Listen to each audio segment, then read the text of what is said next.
Good morning. This is the lecture for Wednesday, the 27th of October 2021. You all should have your electronics in the pockets and your notepads out. First announcement. This sort of snuck up on me, but it is a hard deadline, so you should be aware of it. I will read what I just emailed all of you and your parents and guardians. Hello. Any and all owed first quarter work in my history courses must be completed and submitted before 3 p.m.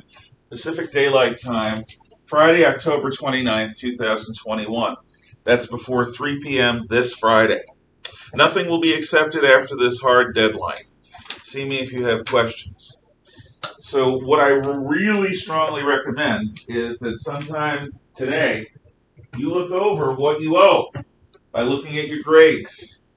If you have zeros or unusually low grades because you didn't do something or did something badly, fix it. Get it in. Improve your test and quiz grades. It's up to you. Otherwise, failure is a hell of a teacher, and who am I to deprive you of that? I've experienced my share of failure, and if you don't earn passing credit, so will you. I hope that you will all pass, but it is entirely in your hands. Check your work, find out what you owe, get it done. See me during study lab if you have questions. You can come in here for study lab if you need help or if you want to use this room's resources. So that's first. Now we are into the complex institutions of a civilization. A civilization is a culture. That's a group of people bound together by core beliefs that has cities, settlements so large that if trade broke down, most people would die. They actually force a civilization to solve a bunch of problems and become more developed than a culture needs to be. Specialized workers. Instead of having every man do all man's jobs and every woman do all woman's jobs, we have people who specialize and do just one thing well enough to get paid. When you're done with the quiz, put it in the shelf. That's what I do. Most, I would say probably all of your family do the same thing. They do just one thing well enough to get paid. That's probably what you're going to be ending up doing as well in the future, where you're going to spend the rest of your life, the future. Now, the advantage of specialized workers is that they lead to innovation and also trade, which is necessary if you don't produce your own food. Writing allows for the precise communication of detailed information over vast gulfs of time and space, and it allows for the complex planning of things like building a pyramid, a ziggurat, a temple, or a palace, because everything can be listed out precisely. Also, writing permits contracts. Now, a contract is nothing more than a written, legally binding agreement.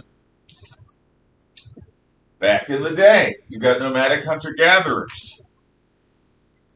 I killed buffalo. I killed deer. I like buffalo. I like deer. Let's trade some meat. Seems reasonable. And if both men are honorable, they'll give an equivalent value of buffalo to deer meat. Then again, you've got shysters, cheaters, scammers, liars, thieves. So what a contract is for among civilized people is to allow both sides to have assurances that the deal they agreed to is the deal that will happen and that somebody won't welsh on it. As such, you write it down. You get it witnessed. And if you sign a contract that has been witnessed and is legally binding, and you don't fulfill your side of the contract, you are legally responsible, and you will be punished. What this allows is complex trade and complex business interactions. Because not all trades are as simple as I've got a chicken with eggs You've got a cow with milk. Let's every morning you give me a few eggs, I give you half a gallon of milk. Sometimes it's more complicated than that. So writing makes all of this possible. Advanced technology like walls and wheels and chariots create advantages for city dwellers over their countrified cultural competitors. Lots of C's in that sentence. And they also, permit city life to happen. Because some of the advanced technology are the very sewer systems that take away human waste, or the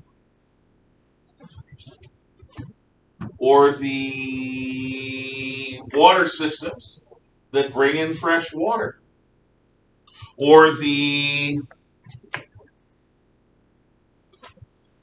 fountains that distribute fresh water, or the bathhouses, or the public toilets, or whatever amenities your city has to allow thousands or tens of thousands of people to live cheek by jowl close to one another without dying of disease or of violence. So all of these things make a culture more than just a bunch of nomadic hunter-gatherers or a bunch of spread out farmers in a valley. They are what allow a culture to develop quickly and in a strong fashion, because cities are engines of progress, lenses of creativity, and the living, beating heart of the local economy and society. But complex institutions of culture is the fifth and final category. And if you look at Egypt, Mesopotamia, India, China, even the later Incas and Aztecs, you will see all of these things. So the first and most important institution of culture is the family. The family is what introduces you to life, the universe, and everything. In fact, the family is what has given birth to you. So what functions do a family serve? Well,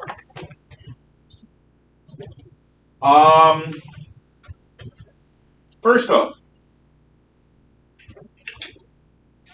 button your shirt, tuck in your shirt, buckle your belt, zip up your trousers, tie your shoes, clean your face, eat with your fork and knife and spoon, use your napkin. Don't throw things in the house. Don't throw things at the dinner table. Be polite, say please, say thank you. When you want to throw your brother down the stairs, don't. You can slide him down the stairs, but don't throw him down the stairs.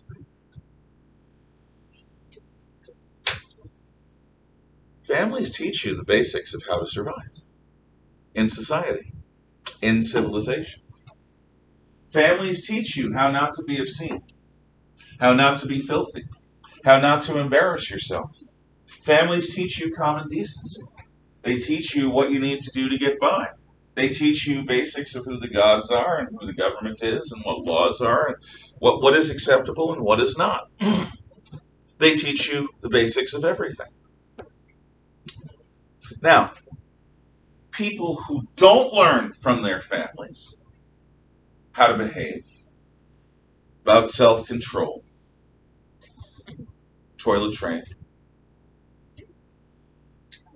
maybe they'll get a second chance to learn most of those lessons at school.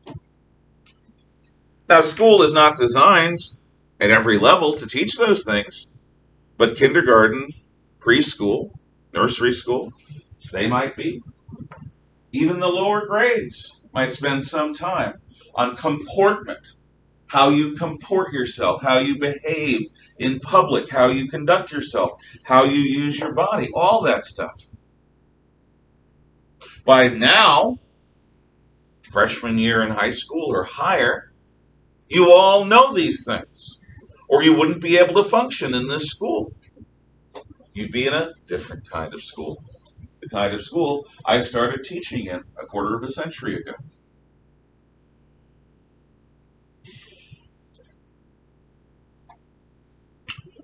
What if school doesn't teach you? Well, family tried, strike one. Schools tried, strike two. What does society do with people who just don't learn how to behave around other people? Prison. In a decent way. Prison. Yep, prison. The law will take you into its control. And you will learn all sorts of things you never wanted to know in modern American prisons. Modern American prisons, in my judgment, would be much better off if we used chain gangs and worked our people hard, breaking big rocks into smaller rocks. But our prisons are about rehabilitation. But they're not. You take a kid who's a minor criminal, put him in juvie, he's going to come out more hardened. You take a person who's guilty of a minor misdemeanor, put him in an adult prison, he's going to come out messed up for the rest of his natural life. Because in American prisons, in the name of rehabilitation, prisoners have time and opportunity to victimize one another in the most horrific and awful ways. And the guards don't stop it. The system doesn't stop it. But at least prisons keep those dangerous people the hell away from us, which is what they're for. People can talk all the livelong day. Oh, we believe in rehabilitating criminals. You can't rehabilitate someone against their will. If they want to be rehabilitated, it can happen. If they don't, not going to happen.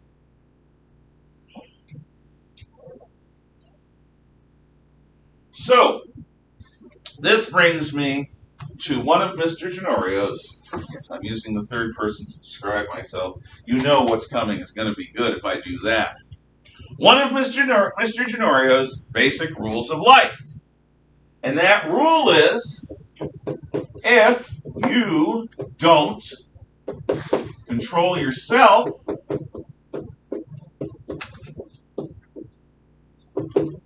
others must control you. That's a rule in this class. That's a rule of life. I have a study lab. I'm used to sophomores. This year I have freshmen because most of my classes are ancient history.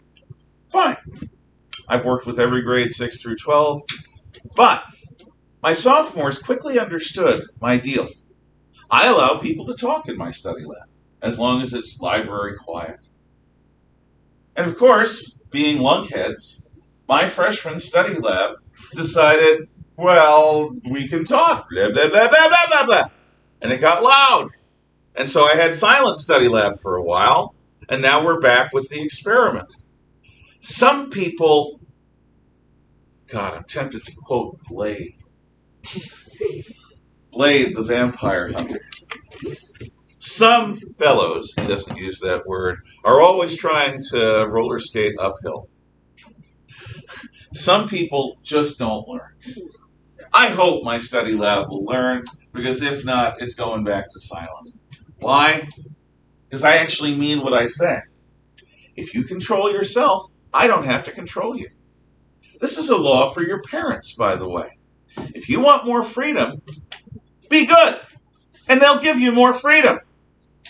If you're not, if you are a rebellious teen that wants to stick it to the man, and your mom and dad are the man, they're going to control you. And you're going to have precious little freedom, and it's going to be a nasty situation. Not that that would ever happen. If you control yourself, they don't have to control you. If you're responsible, they don't have to dominate. They don't have to micromanage. But those people who families don't teach how to behave, and who schools don't teach how to behave, are going to be taught how to behave by the police, the courts, and the prisons. At the very least, unless you're living in California or one of the major cities that are now allowing theft, you do wrong, you get locked up. It's not fun to be locked up. So, if you learn nothing else today,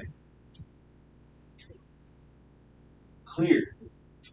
If you want freedom, you must discipline yourself. If you discipline yourself, others need not discipline you.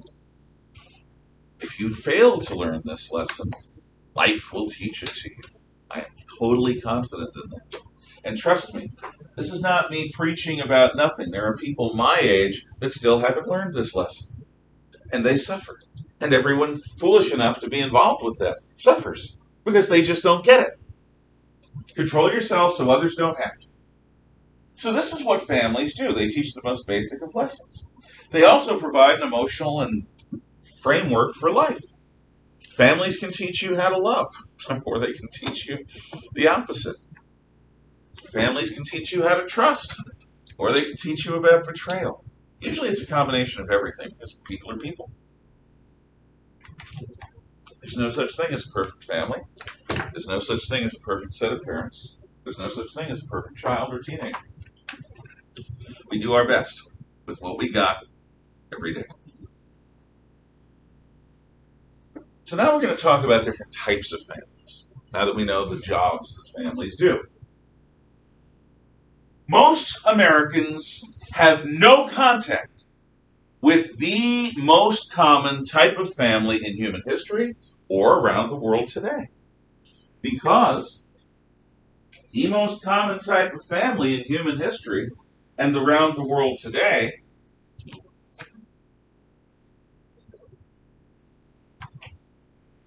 is outmoded.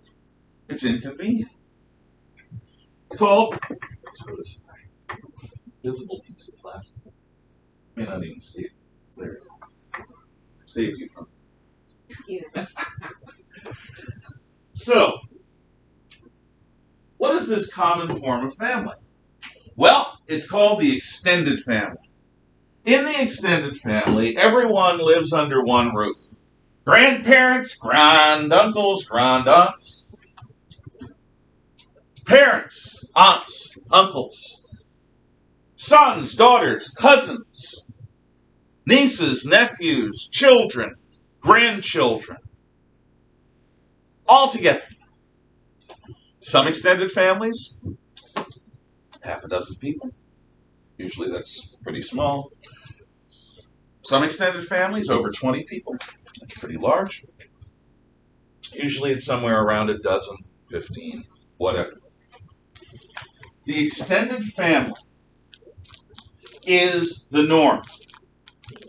And it was the norm in the United States. If you go to an area that has a lot of pre-World War II homes, what you'll see is individual homes that are designed for multiple families. Not apartments. One home, big home, multiple families. Because before World War II, and especially during the Great Depression, grandma, grandpa, aunts, uncles, cousins, children, parents, children, grandchildren, nieces, nephews, all that stuff, all lived together. You only need one kitchen. Believe me, a lot of them were grateful to have only one bathroom, because the alternative is, the outhouse in the back. Imagine living in a house of 15 people with one bathroom. But it's better than just using the outhouse. This kind of construction stopped after the prosperity that came as a result of World War II in the mid-1940s. Today, almost nobody lives like this in the United States. Almost. But back in the olden days, and around most of the world today, on a farm, you've got all the generations of one family together. In the city, you've got multiple generations living together. Now, the extended family has certain advantages and disadvantages. In every family, there are 3 jobs. You should know what these jobs are. There are 3 jobs in every family. The first job, das first job. The first job is breadwinner. A breadwinner earns the money. Usually the father, traditional families. The breadwinner earns the money. The breadwinner goes out from the family into the world and brings back a salary, a paycheck. The resources necessary on a farm, this would be the person who runs the fields. This would be the leader of the family. Now, that's the first job. The second job is homemaker. Homemaker. Before modern technology, in the 1950s, 60s, and 70s, allowed people to use electric devices, being a housewife was a full-time job. And it involved skills. I know that economists call being a housewife an unskilled profession. They're morons! My grandmother used to say, a man's work is from sun to sun, a woman's work is never done. She was a housewife. She grew up, when you wash clothes, you actually physically wash them by hand. You take a piece of soap, you wrap the clothing around it, you get a bumpy metal board, corrugated tin or whatever, and you scrub it in a bucket. In, out, up and down. And then you put it through a wringer, or you wring it by hand and hang it on a wash line. You want to vacuum the rug? Carry the rug out of the house, put it on a wash line, a clothesline, out in the backyard, and beat it with a broom. You want to make food? Make it all from scratch. Every day, every meal. From scratch. Somebody has a hole in their trousers? You patch it. Somebody has a hole in their shoe? You mend it. Somebody's sick? You heal them to the best of your ability. The housewife is what made living comfortable. So homemaker, that's a full-time job. Breadwinner, that's a full-time job. What's the third job for many families, most families? Little people are savage barbarians unless they're taught right from wrong. What are they called? Children. Thank you. I'll try that again. I really need to hear this. Class, what are they called? Children. Thank you. Singular. Going my own way. The third job is child raiser. I used to say child rearer, which is what it is. In proper English, it's child rearing. But saying child rearer made certain people uncomfortable. So child raiser. The person who raises the children. That's the third full-time job. Now, given that every family with children has 3 full-time jobs, how does this work out? Well, you got half a dozen men, maybe 4 to 6, not quite half a dozen, I guess, and they're all going out working. Maybe they're working together in the fields. Maybe they go work in the same factory. My grandfather worked on a tugboat with his wife's male relatives during World War II and after. You go to work. You all bring home the living. So the job of breadwinner is divided. And so if one person gets injured, or one person dies, or one person gets fired, the others can pick up the slack. We're all in this together. So breadwinner is simplified by having several. And by combining living expenses, by living in the same house, buying the same amount of coal to heat your home, because they used coal in those days, by sharing grocery expenses, by sharing all the living expenses, you reduce the cost of living for everyone. Now, how many women? Again, 4 to 6. And these women share the burden of homemaker. They do it all together, like in the old gathering days. But instead of stripping a field bare of all edible food, they mend and they clean and they cook. They work together as a team. What a team. And many hands make light work. It's another old saying. Many hands make for light work. And as to the third job, everyone who's an adult does that. Even older siblings do that. So, you're a kid in an extended family household. Privacy, well, this is a downside. You're never alone, almost. And that means if you get up to mischief, someone's going to know about it. And they're going to stop you. Or they're going to let you experience the suffering that comes from doing mischief. I wouldn't mess with that guy's mailbox if I were you. He's just an old man. Yeah, he's an old Marine. Boom! I didn't kill him. I didn't even break any bones. He won't mess with my mailbox again. Oh, no, sir. No, I won't mess with your mailbox. Why? Because sometimes violence is the answer. Some people need their butts kicked. It's true. It's really true. So, in an extended family, the advantage is that you have so many adults involved that the jobs all get done pretty darn well. Now, here's the disadvantage. You're never alone. People are always up in your, let me use the common expression, people are always up in your business. You're an adult. You got your own kids, but you still live near mom and dad. You still live near your spouse's mom or dad if you're part of their extended family, and they get involved. They get involved. You can't discipline your own kids without one of the grandmas, getting involved and telling you how to do it. You want to make turkey, but they know how to make. I will call it. They know how to make turkey better than everyone, so you got to make it their way. You got no privacy. As an adult, as a child, no privacy. When you were saying if you're up to dismiss, then someone will find out about it. That's the way it's like when where my parents grew up, like in the smaller towns. Yeah. Like everyone knew everyone, and if someone saw you doing something, they're going to tell your parents. Absolutely, people talk. Look, we are in a school where if you mess up, we're going to let your parents know, and we're all going to try to help you do better, right? A lot of schools, including schools I've worked at, these days, kid gets in trouble at school, parent complains to the school. Why is the teacher picking on my poor perfect child? Because your poor perfect child is a demon. And now I know why your poor perfect child is a demon, because he's raised by someone like you. That's all nasty. I mean, you get the idea. In the old days, or in a small town, like Summer's pointing out, you get in trouble at school, you're going to get in more trouble at home. You think the teacher was going to be hard on you, your parents are going to be worse.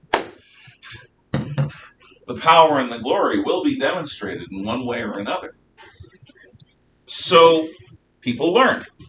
But the downside is there's no privacy. There's also very little freedom. Here's why. Because in an extended family, there's a paterfamilias and a materfamilias. The paterfamilias is the father of the family. He's the most active, the oldest active adult male, or the most dynamic adult male. And the materfamilias, she's the dragon lady. She's the woman in charge of the household. And everyone's accountable to them. You're an adult. You earn a paycheck.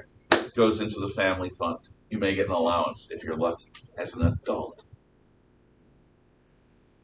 You can't run your own business in the house. You can't discipline your own kids in the house. Everything is everyone else's business. So this frustration at the lack of personal freedom and the lack of privacy is what makes the next kind of family happen the moment you can get money for it. The second kind of family is the nuclear family. The nuclear family is based around the nucleus of a family, which is mom, dad, kids. That's it. Mom, dad, kids. Have their own house, have their own apartment, have their own yard, whatever. Mom, dad, kids. After World War II, with the prosperity that came to the United States and later to Europe and other parts of the world, extended families quickly broke up. Why? I'm 35 and you're not the boss of me anymore, Dad. Okay. I'm going to go have my own house. I'm not going to be under your roof anymore. As long as you're under my roof, my rules. Yeah, well, I've got my own roof now. So. But there's a problem. As free as the nuclear family is, as great as it can be for the parents to have their own house and make their own rules and raise their kids the way they want, there is an inherent instability that you might have already figured out. How many parents are there? Class? Two, right. In a nuclear family, 2. How many full-time jobs if you have a house with kids? 2. Breadwinner, homemaker, child raiser.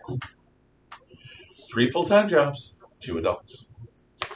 So, after World War II, in the United States, most families became nuclear. Extended families separated out. Grandparents live by themselves. Aunts and uncles have their own homes. Parents and kids have their own homes, and so forth. But this is from the late 1940s through, call it, the late 1960s. So about 20 years. And then we start having a massive number of divorces, broken homes, single-parent homes, which is the third type, which we'll get to. Now, why? In part, culture changes. But in part, you've got 2 adults and 3 full-time jobs. Now, granted, it becomes easier to be a housewife or a homemaker when you have an electric oven, an electric vacuum cleaner, an electric washer dryer. You've got all that stuff to help you with your job. So it doesn't take as much time. Also, you've got enough spare money that if clothing wears out, you can buy new clothes. If your shoes wear out, you can buy new shoes. All of this is good. But you still have 3 full-time jobs. And God forbid the breadwinner loses his job, or gets injured, or decides to go back to school to get a better job, but during the time he's at school, the family's not making income. If anything goes wrong with either parent for any length of time, the family is in trouble. 3 full-time jobs, 2 adults. If one adult or both adults becomes compromised, the house of cards collapses. And so the stresses of being an independent household, a nuclear family, and this is something people don't usually talk about, which is why I'm bringing it up to you. I love the nuclear family. I didn't have one, but I love the idea of it. It makes a lot of sense to me. But it's inherently unstable because 3 full-time jobs, 2 adults. And the pressure is so on the parents to make everything work. And as a human being, you can never make everything work all the time. Things always happen, always go wrong. And people aren't perfect. So, since the 1970s, more and more common is the broken home, or what I now call the single-parent family, because people take umbrage. Broken home? What's fixed about a nuclear family or an extended family? Well, I could tell you. I'm not saying you have to live with Jocko over there. He may be a total horrible jerk. But, single-parent household. Now, this is what I grew up in. Some of you have had the experience of growing up in one as well. It's better than living in a home where the 2 married couples are constantly fighting, where the married couple is constantly fighting. It's better than growing up with somebody who's genuinely abusive or criminal or neglectful. But how many parents? How many full-time jobs? It's even more pressure. Now, I saw this. My mom and dad got divorced in the mid-1960s before it became fashionable. And she had to raise 3 kids by herself. And he decided that his money was going to go to his new wife and his second family. So there was no child support. He actually moved from state to state to avoid paying child support. He ended up 3,000 miles away in California. There are wonderful things about California. It's not all bad. But what that did to my mom is it turned a reasonably sane, well-balanced individual into a hard worker who was very brittle. Because she was already, I've had it up to here. You've heard that expression? Well, she's had it up to here on a normal day where everything is going smoothly because of the burdens of carrying as breadwinner, as homemaker, as child raiser.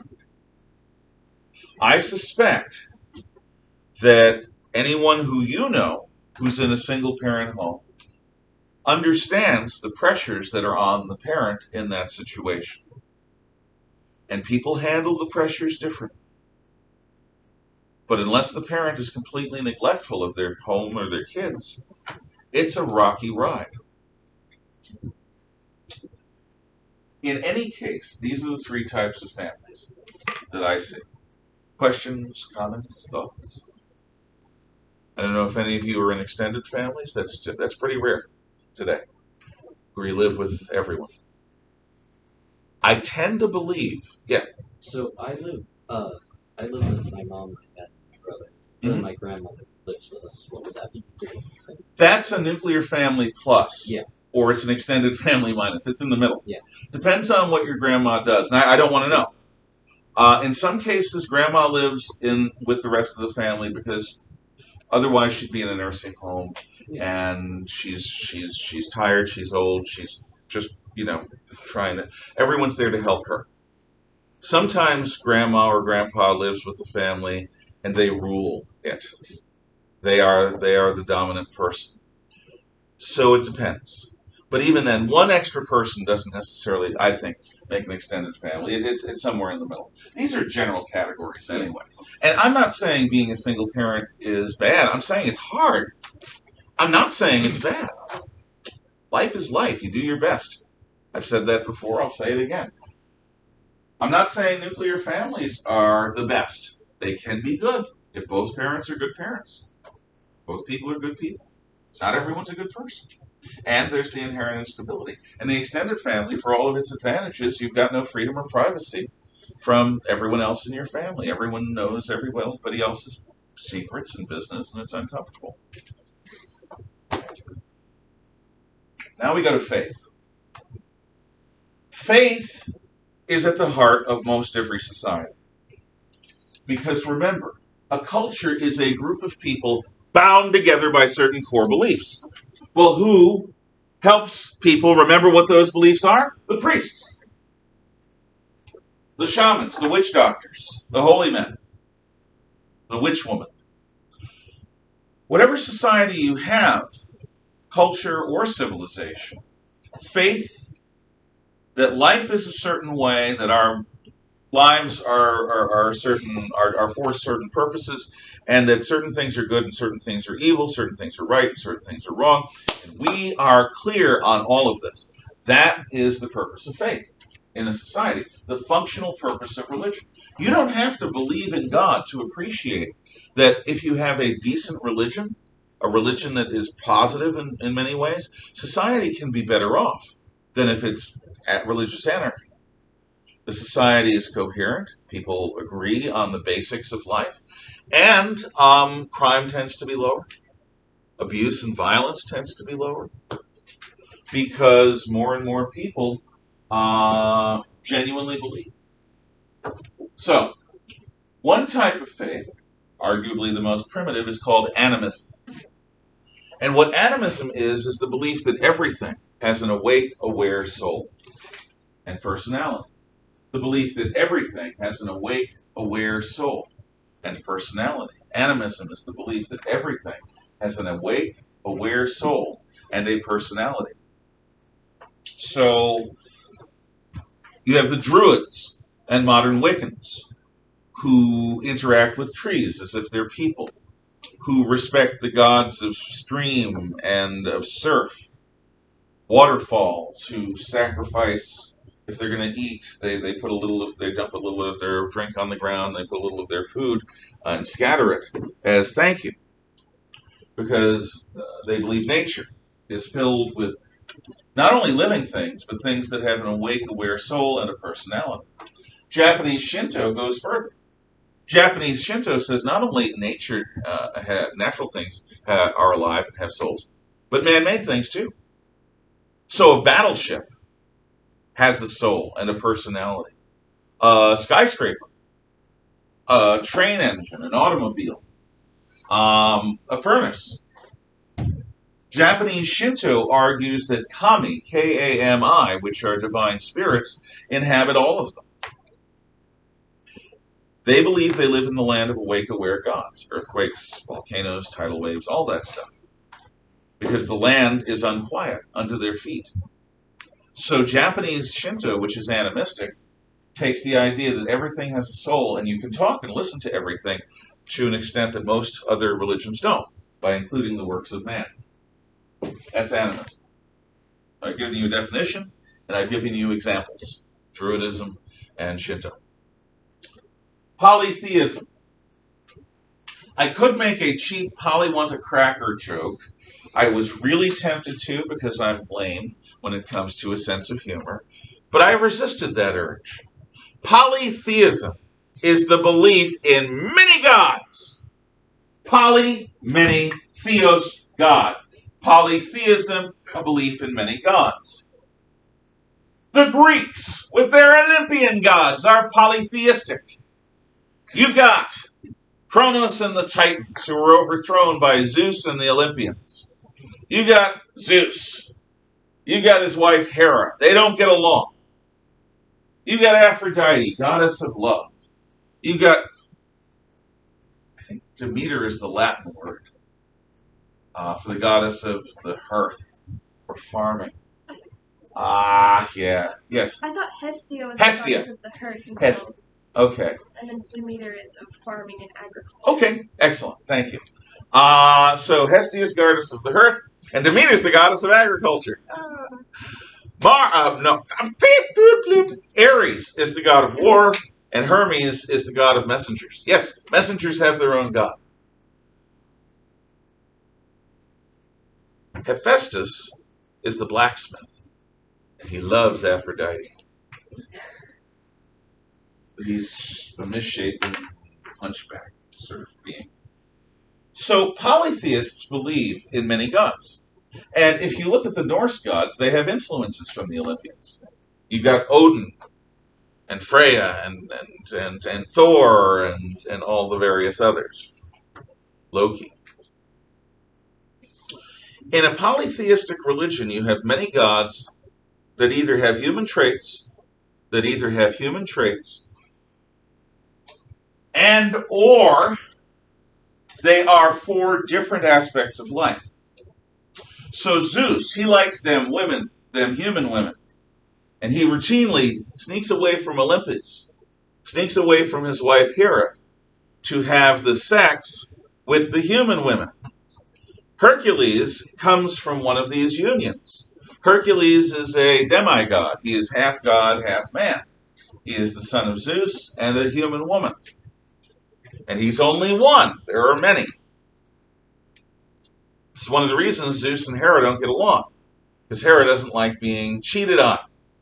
Who would? And again, Zeus would argue that Hera is a bit of a harpy, which is another Greek myth, totally different. But you've got gods of war, gods of messengers, gods of craft, blacksmiths, goddesses of love, gods of the earth, or goddesses of the earth or of the home. So, human characteristics and particular areas of interest. That's polytheism. Then you got dualism, which is the Persian Zoroastrian belief in the Lord of Light, Ahura Mazda or Ormazd, a Lord of Darkness, Agramanyu or Ahriman, and how they are equal and opposite to one another, matter and antimatter. Their coming together creates the universe, but it's an unstable thing, and ultimately our choices will lead to salvation or damnation for everything. So in dualism, A lot of Christians, Jews, and Muslims screw this one up because they elevate the devil to a threat to God. They say it's God versus the devil. No. Bambi versus Godzilla would be more interesting than God versus the devil. The devil's a creature. God's the creator. The devil exists as a result of free will. God permits this because God did not create robots. We have a choice in our lives between choosing right and wrong, good and evil. But in the end, the Bible has a happy ending. So does the Quran.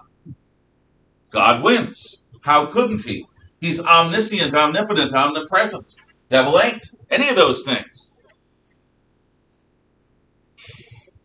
Christianity is monotheistic.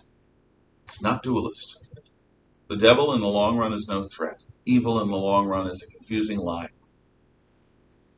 In fact, the word for the devil in Greek, diabolos, means confusion through and through, utter and total confusion.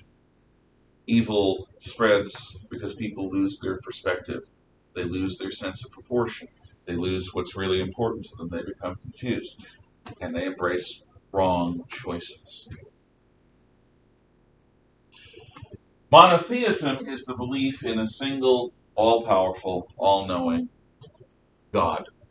Omniscient, omnipresent, omnipotent. Omnipotent. Omniscient, all-knowing, omnipotent, all-powerful. I've included omnipresent just because.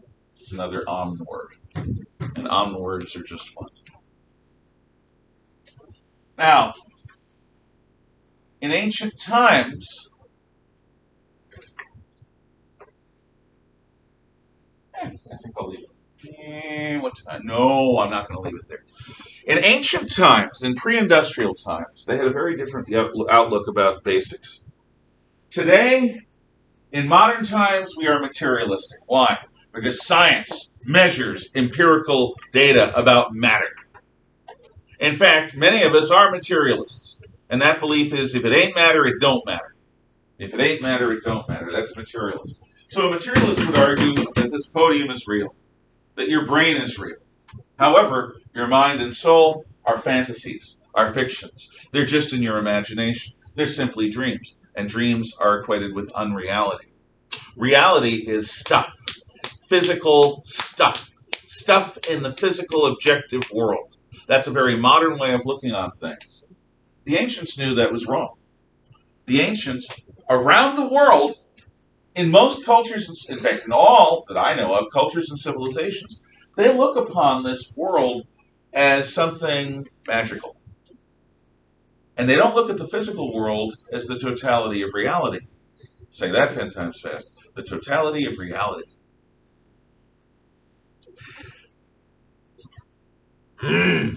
Luminous beings are we, not this rough matter, so speaketh Yoda on Dagobah to Luke. This body is a temporary vessel. According to Hindus, the soul is eternal. The body is the clothing that the soul wears for a lifetime. That's all. Plato talked about the real world being a world of perfect forms, and that we're in an echo reality, a carnival mirror distortion of all that.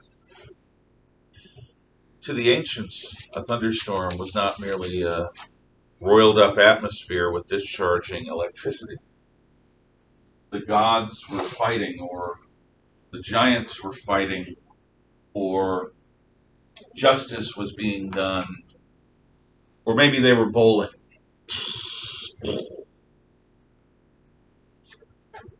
The world of mind and spirit was real. The world of body was secondary. The Buddha says this. The Buddha says there is no spoon. The Buddha says there is no. The Matrix is Buddhism explained, the original movie. Buddhism says that this body and the senses that we have and all the facts it tells us is a lie, designed to trap the soul, distracting it from its true purpose, which is to embrace emptiness and achieve enlightenment. to disbelieve in the world as a harmful illusion.